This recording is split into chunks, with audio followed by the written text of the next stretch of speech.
What's up, my family? I am back with another video. So you know what that means. That means I'm back with another banger.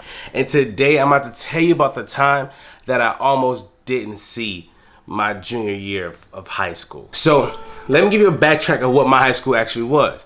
Now, to go straight to the point, if you've ever seen any BET black ghetto high school, the stereotypical high school that you may think of when they go to like Bring It On, you feel me? When they went to the black school and they would have Beyonce's little sister standing on top of the table, beating and dancing, and my name is Shakita, yeah.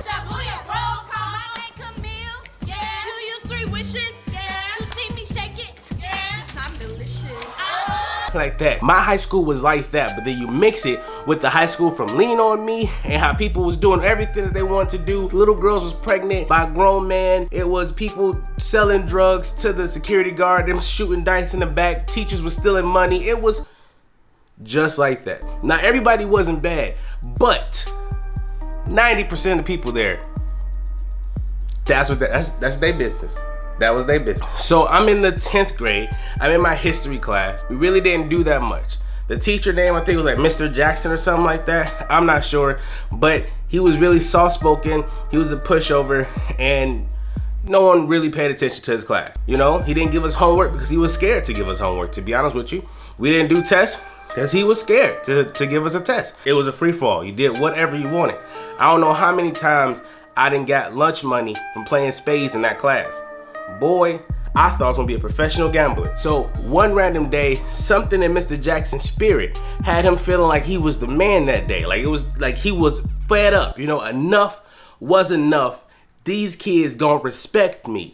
So he was starting his lesson, and we did what we normally do, just talk, ignore him or whatever.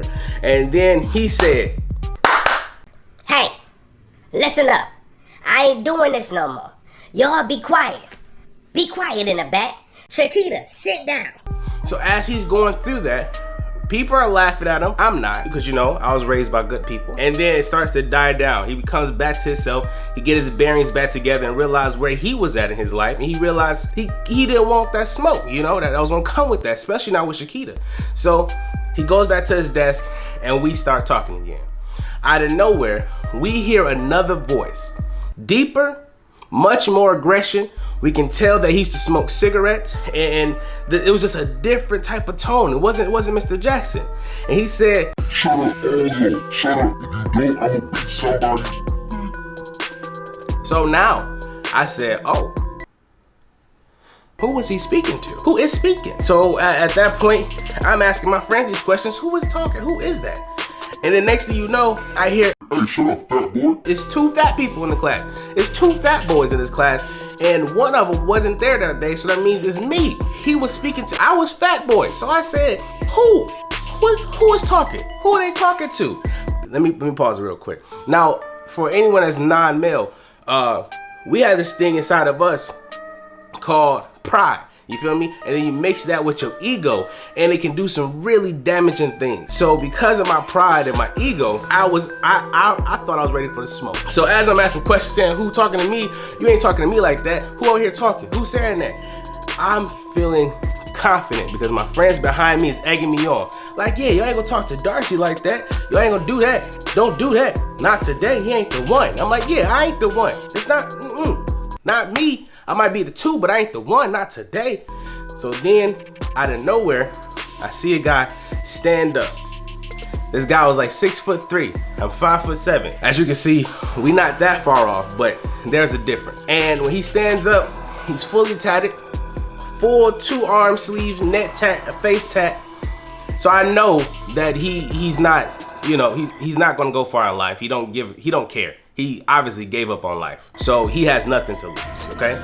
So he stands up with the tattoos, and then I see him pull up his pants. So for all my non-black people, let me teach you something. If you see a black person pull their pants up, even if they're sagging or if they're not sagging, if they pull their pants up, just know you about to get ready for the fight. You about to catch the fade, you better throw the ones, whatever you want to do. But when they pull them pants up, that's a universal language for we about to get it. So he pulls his pants up, now I know what time it is. Now, while he's doing that, everything is going in slow motion because my adrenaline is rushing. While he pulls his pants up, a pack of cigarettes come out his back pocket. And then I realize that he has on the same uniform that I have on. Now, once again, I'm in the 10th grade. This man has a full beard, he is cut, he has tattoos everywhere, and a pack of cigarettes. By me being so highly educated, I realize that this man is not in my league. He cannot be the same age as me, because what 10th grader do you know has a full beard and smokes cigarettes, huh? Nobody. And now I hear a girl from my side of the class, and she says, E, don't do it. Don't do it. You just got out. You just got out. You don't want to go back. E, don't do it. You just got out. Get out of where? Where did you come from? Huh? Somebody speak to me, cause is this thing going? Cause typically, when people say you just got out, that means you just came from the penitentiary or the whatever they put the little kids in. But obviously, like I said, this man was not a child. This was a grown man who just got left back a couple of times. So you came from the pen. He said, no, forget that. I told him to stop talking to me. He disrespected me, and I gotta show my daughter that you're not gonna disrespect me. And I said, first of all, kid, you have a child. Second of all, I wasn't even talking to you. Feel me? I was trying to figure out who was talking to me. And third of all, your daughter's not even here. What are you talking about? So this man proceeds to hit me with an ambush of insults. Now, the one thing that you don't know about me is that I'm witty. I can come back with you. So I started talking about him and his family and that he can't read and all the class is laughing. He's getting angry. My head is thinking like a 10th grader. Like when this is over, it was just conversations. We may be mad at each other, but we're gonna go our separate ways. He was thinking like a grown man, like I'm about to catch you out in these streets, aka the hallway. But my friend touches me on the shoulder and she says, hey, I don't think you want to keep talking. But now at this time, I got half of the class laughing with me and I'm feeling like the man, I'm feeling myself. I'm like, no, I'm not gonna, no, he keep talking to me. He ain't gonna disrespect me like that. You feel me? I'm Darcy, y'all know who I am. And she says, I know. So when she said that, it kind of hit me that this man literally has nothing to lose. He has a child. He has pent up aggression. He has psychotherapy that he needs to get to. He's fully tatted on his face, so he has no remorse for life. He just got out the pen. He smoked a pack of Cools, the short kind, the soft pack. How do I know? Because I give my grandma that same pack. So he smoked the same pack of cigarettes my grandma do. And I said, that's for mature taste buds only. But he does that. So at that point, I realized it's time for me to bow out this thing. You feel me? This is not gonna be a good one for me. So I walk out of class, I look to my left, I look to my right, he not in sight. I know my next thing to do is go to lunch, and he got lunch too, so he can sneak me. You feel me? He can sneak me. At my school, I know my next thing was lunch, okay? So now I get to the lunch line. I'm not even hungry no more at this point because I know that I have a situation that I gotta go handle. So I can't think about food and eating at this time. I skip the line. By the time I sit down at my friend's table, my friends already know the whole story without me telling them, and we're not in the same class. So they're asking me, so what you gonna do? So I'm sitting there, I'm not talking to anybody, I'm just trying to get my mind right, you feel me? I'm just trying to focus on the combos that I used to do on Def Jam Fight for New York, the left, right, L1, L2, you feel me? I'm trying to do that in my head, and I see him. And when I see him, me and him make eye contact. He stopped walking. In my head, I'm like, it's about to go down. But he stands there, and I'm sitting here. He moves slow, I move even slower. I start to scoot back, to stand up. He looks at me, he smirks, and then he shakes his head, and he kept walking.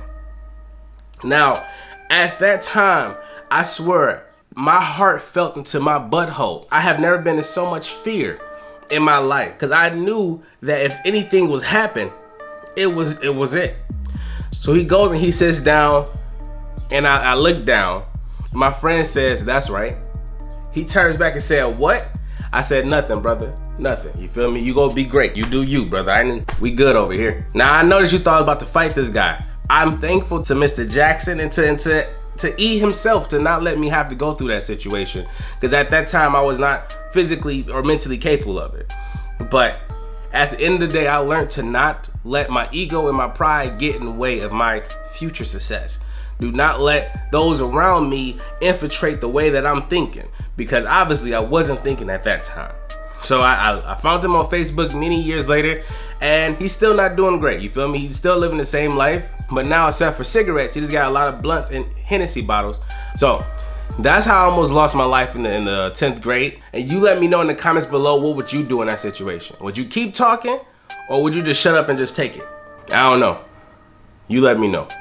But this is Life with Darcy. I hope y'all learned something. I don't know what you learned from this story, but I hope you learned something. And thank y'all for watching. Hit that like button. And I'll talk to y'all later. Peace.